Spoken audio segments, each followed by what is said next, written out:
Welcome to the third podcast about the victims of the Mailtrain Murders. Today I'm speaking from Kondamuka country and I pay my respects to the First Nations people past, present and future. Please be aware this podcast contains descriptions of death, violence and injury. The Johnston River Advocate on Tuesday the April 7th, 1936 reported the funeral of Michael Francis Costello, one of the two murder victims on a Brisbane-bound train, April 2nd, 1936. The paper reported that Michael was the victim of one of the most diabolical murders in Queensland history to date. In this podcast, I hope to honour Frank's life and describe the circumstances around his tragic death. The Johnston River Advocate on Tuesday, April 7th, 1936, described the sorrowful and gloomy day that Michael Costello's body was returned to his hometown, Innisfail, in far north Queensland. Costello's body was entrained to Innisfail by the mail train from Brisbane Central Station. More than 20 representatives of the Australian Sugar Producers Association and the Queensland Cane Growers Council followed the procession in Brisbane and stood bareheaded as the train left the Brisbane Central platform for Innisfail, only days after the discovery of his body at the same station.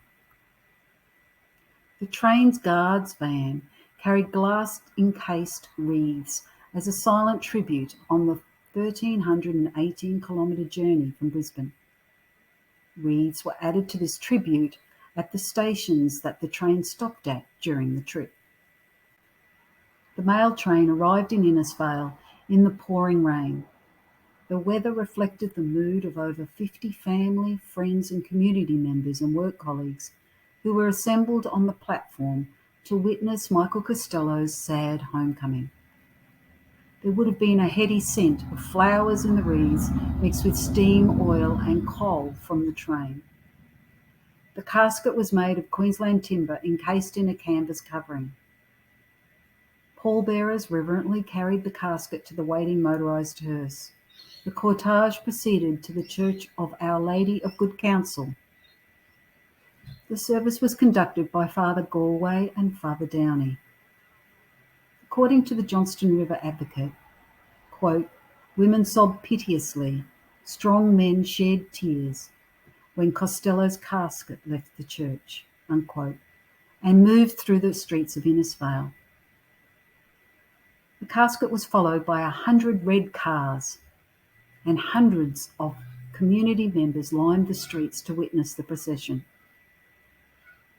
The local newspaper described the poignant grief that was everywhere as the coffin was placed in Costello's last resting place. Earlier in the day, Mrs. Mary Costello, Frank's wife, had received a telegram from Mrs. Harold Spearin, the wife of the other murdered man, that said simply, but undoubtedly understood by its reader, "I mourn with you today." At only 33 years of age, Frank Costello had made a huge impact on his community and the company he worked for.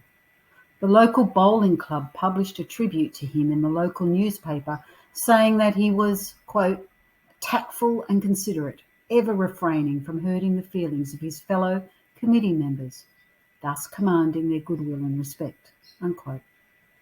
Costello had worked in Fiji as a store manager with his brother and then went to Innisfail to join the staff of the Innisfail District Cane Growers Association, and was in 1929 appointed to represent the Australian Sugar Producers Association. He was also the secretary of the Innisfail Motion Picture Enterprise and the secretary of the Johnston River Pastoral and Agricultural Society that organised the agricultural shows. The Queensland Police received letters of thanks from friends of Costello, congratulating them on the swift arrest of Herbert Coppett, Michael Costello's killer. Newspapers at the time were struggling to find a reason for the callous murders. The Telegraph newspaper on the 3rd of April 1936, page 1, reported rumours that previous attempts on Michael's life may have been attempted again, as he had made some enemies in a recent industrial dispute. Michael Costello left behind 4 young boys and his wife Mary. His boys' names were Kevin, Patrick, John and Francis. The newspapers of the day called for the state government to pay some sort of compensation to the families of the victims whose fathers had been ripped from them so early. Mary Violet Fitzgerald married Michael on the 20th of February 1928 in Innisfail, North Queensland. She became a widow 2 weeks before her 36th birthday. Thankfully, but not a complete compensation at all, Michael had life insurance that ensured his family's future livelihood. The police correspondence file in the Queensland State Archives contains a letter from Mary to Queensland Police. In that, she requested that recovered stolen money from the carriage by Herbert Cobbett should be given wholly to Mrs. Spearing, the other murdered man's wife. Michael Costello was on his way to Brisbane to attend a conference when his life was taken so violently. He had slept in and missed his train on the Tuesday. He made inquiries to take an aeroplane to Brisbane, but none were available, so he decided to take the Wednesday night train instead. Early Thursday morning, he was bludgeoned by Herbert Cobbett during a bungled robbery. These are the words of Herbert Cobbett. "There was only one left, so I thought I might as well finish him off too. I went to where he lay asleep in his berth and I let him have it. I hit him on the head several times until he was unconscious." Cobbett's admission, though chilling, did not describe the full trauma inflicted by those blows to Costello's head. On the morning of April 2nd, 1936, at berth number 8, the ambulance officers found Costello. Thankfully, he still had a spark of life.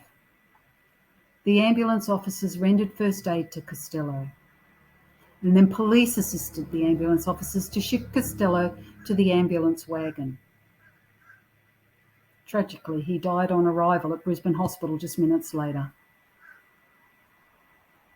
Dr. Derrick, who conducted the post-mortem, stated in his deposition that Costello had 12 wounds on his head.